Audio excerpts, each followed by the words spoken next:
And that's, I think, why we're seeing all-time high prices of Bitcoin right now.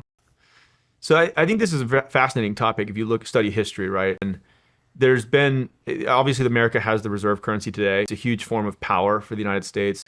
And if you look back at history, there have been various other empires, the British and the Dutch, and going back, China and various countries at different times have been the global superpower and had the reserve currency. Usually what happens is they start off with their currency being backed by a hard commodity, something that is provably scarce, like gold.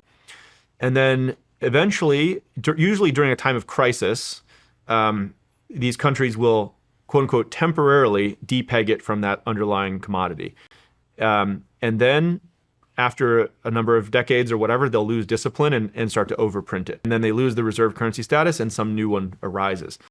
So in the US, unfortunately, dollars are no longer backed by gold, right? So the dollar today is not backed by gold.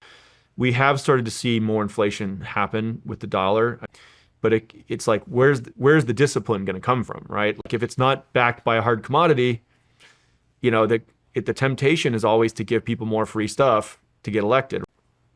So if the dollar continues to lose discipline like that, then the US could lose the reserve currency status. And, I think it's more likely people actually flee to Bitcoin, gold, or real estate, these things which are provably scarce. Like they're not making any more real estate in the world. They're not making any more gold. They're not making any more Bitcoin. So that's the kind of assets that people want to go own if they're in this environment of high inflation where people are just printing more money.